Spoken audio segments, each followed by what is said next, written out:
I'm sure you must have experienced some form of gut discomfort at least once, if not more, during your lifetime. This could be in the form of feeling bloated, gassy, or even painful. 30 or maybe 50 years ago, you would have reached out to your family doctor or a trusted family friend to find a solution. I remember the golden era when every household had a family doctor that they visited for any and every problem that they had. The mere touch of the doctor's hand trying to find the pulse and putting a stethoscope to the chest was enough to heal many. Alas, gone are those days of unconditional trust and loyalty. Let's speak about a decade ago, maybe a few years ago. You might have definitely tried consulting Dr. Google to find an answer to a problem that you might have, or for a quicker way to find relief. I'm sure you still do. Sometimes I do. But in today's fast-paced digitalized world, many people are turning to influencer videos on TikTok, Instagram to get health-related advice. Now don't get me wrong, I think some influencers are doing a fabulous job. I'm present on social media now as well.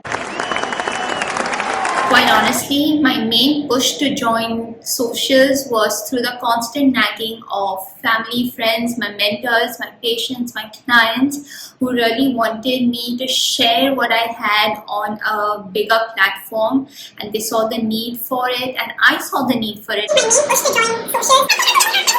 And that's how I am here today. But there is more information available and readily accessible now more than ever. I realized it was my responsibility to share the right knowledge and everything that I knew in this era of information overload, and that's how you and I are here today. But I'm scared to admit that the vast majority of advice that you'll find on social media can be wrong. Some of it may even be harmful to your health. I especially see a lot of quick fixes trending and getting viral, especially in the domain of skincare, anti-aging, gut health, hormonal health. But I want you to remember one thing, that if something goes viral, that doesn't mean it is the right or the best thing. I've seen many who swear by some magical transformations as well, and I honestly wish they were true, because obviously all of us want good health at the end of the day. In an ideal world, we would be able to snap our fingers and get rid of any disease and build a six-pack ab. But we need to face reality and understand that every person has a unique body. Your body will respond to a particular thing in a completely different way than it does for me.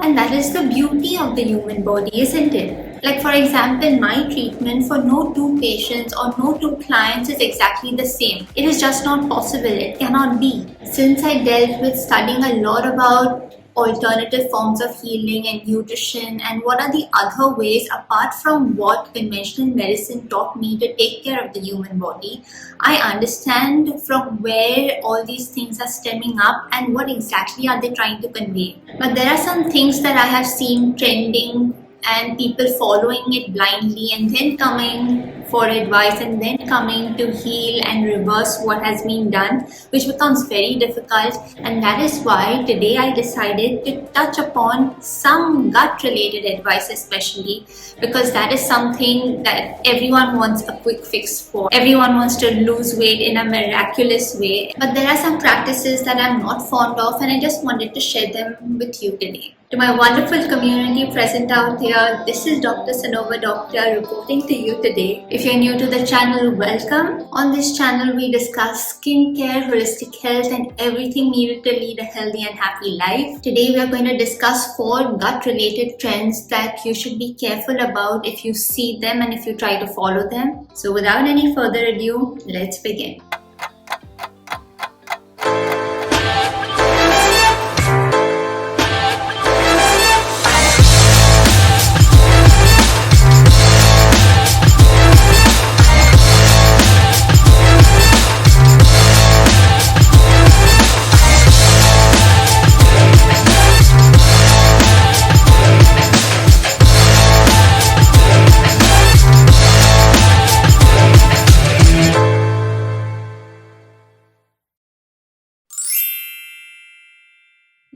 The first thing that I want to discuss today is about apple cider vinegar shots. Now, apple cider vinegar in moderation does have some health benefits. It contains helpful probiotics and antioxidants which your body needs to stay healthy. But only relying on shots for apple cider vinegar is a recipe for trouble.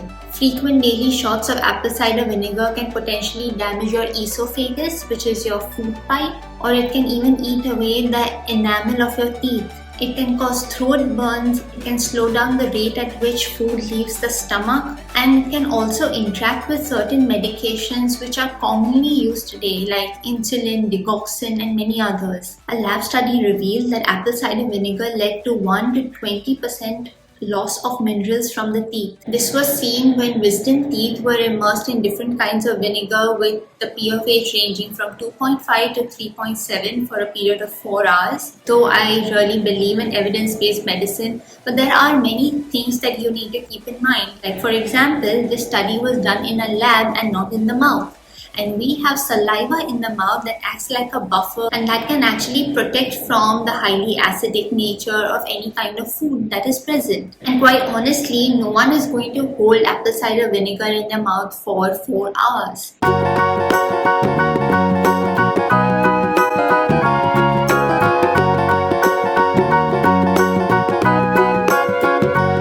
Nonetheless, there is a large number of evidence. I have personally had clients testify, I have had discussions with dentists on multiple occasions, and there is no doubt that apple cider vinegar can erode the enamel of your teeth and can lead to demineralization. And since we are on the topic of apple cider vinegar for gut health, I also wanted to highlight certain things that I've seen, especially pertinent to the skin, and it can cause skin burns as well.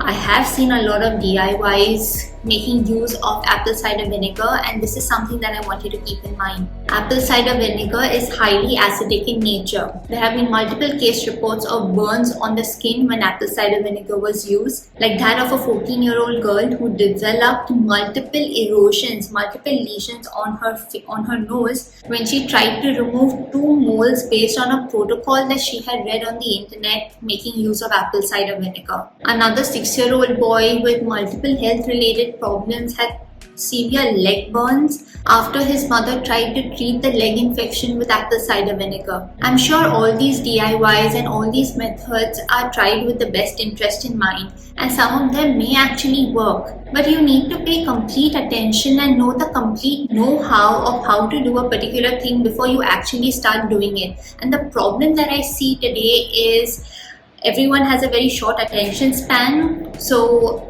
influencers, including myself, try to give you the maximum amount of information in the shortest time possible because people don't want to sit and listen to you talking for hours, unfortunately.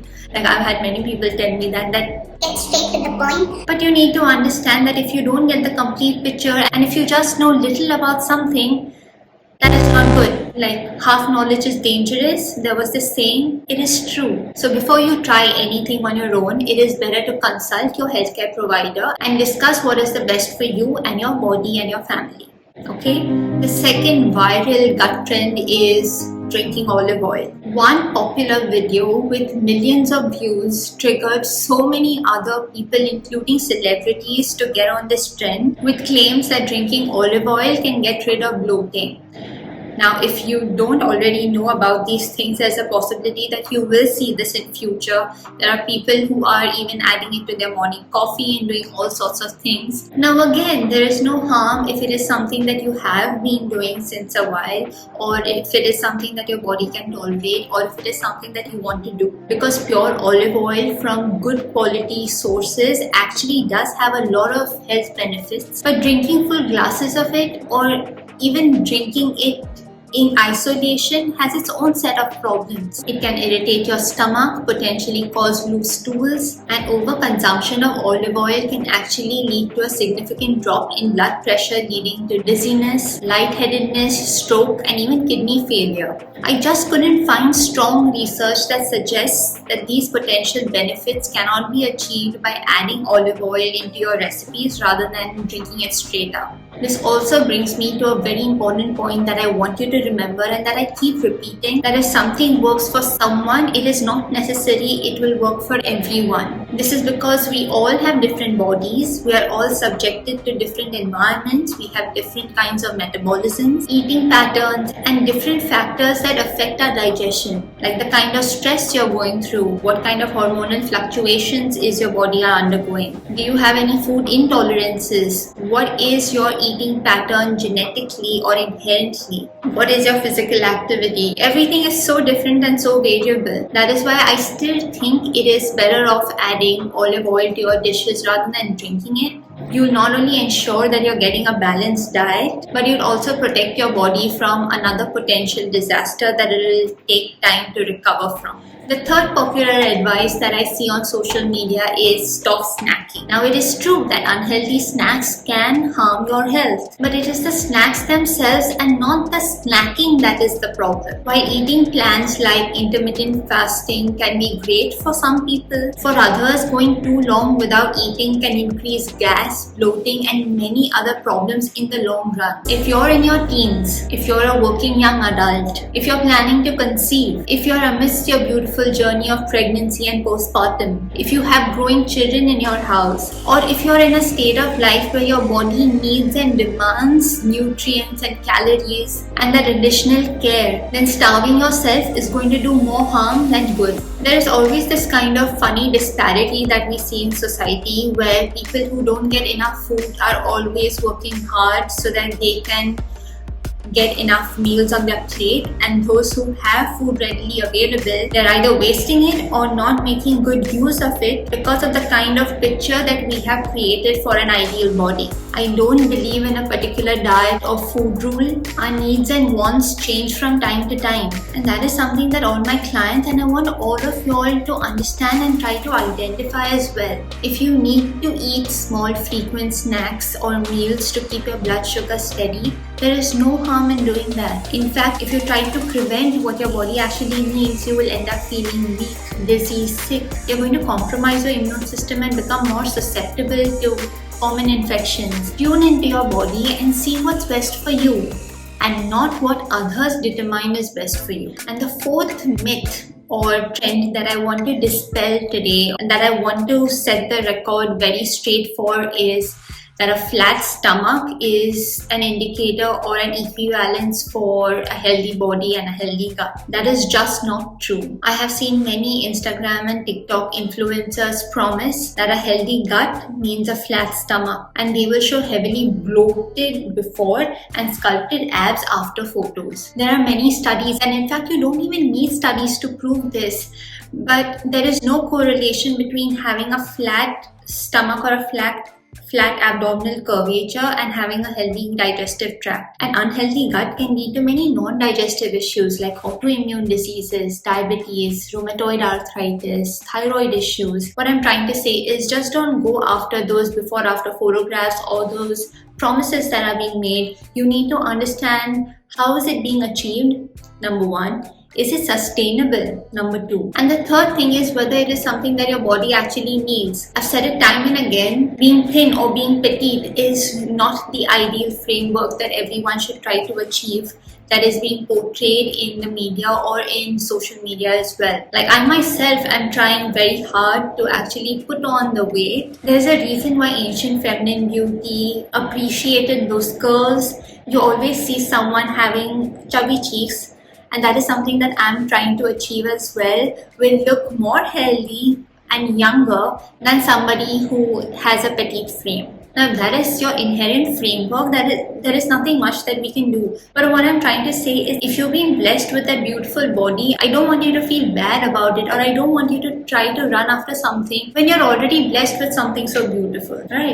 Now these were just a few of the things that I wanted to highlight. I am not trying to point at anyone in particular or point at anything in particular. What I'm trying to say is whatever you see or read, I want you to see whether it is applicable to yourself and follow it only if it is something that makes sense to you after you've done your homework properly. and not do it because someone has told you to do it or because I have told you to do it. Now, if you're speaking about gut health, I think the most important thing is what I've kept repeating is trying to tune into your body, see what your food requirements are. And this is a complete separate topic in itself. Like, we can cover it in detail about what a healthy gut is and what should be done and what should be followed and what are the healthy practices that are worth incorporating. But since we are on this topic, I just want to highlight 2 things that you can do starting today to keep your gut in very good shape. The first thing is eat according to your body type, eat according to your season and environment, eat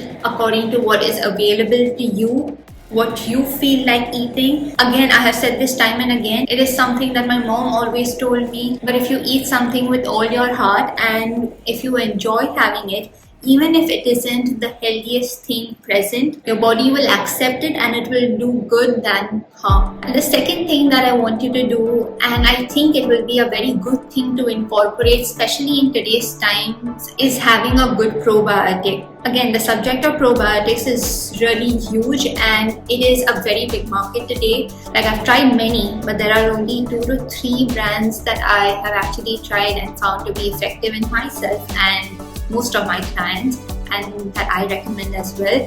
But again, do your homework, see what you are comfortable with, what is good for your body, but it is worth considering adding this to your current diet. Alrighty, I hope you found this video useful. I would love to know what are your thoughts on this.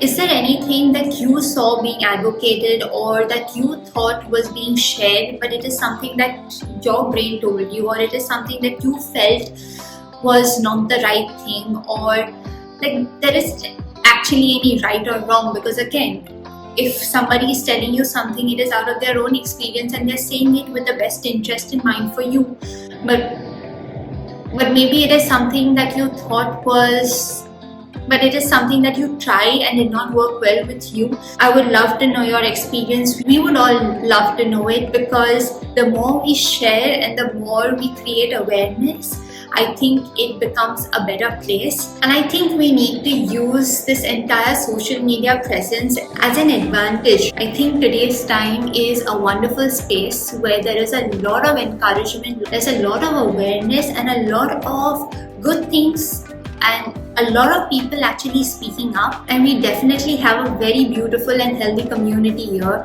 and I love listening to what you all have to say. If you learned something today, don't forget to share it with your friends and family, because we really need to create awareness and try to do the best possible thing that we can. As always, continue to glow, thrive and shine. I wish the very best for you all. I'll see you soon.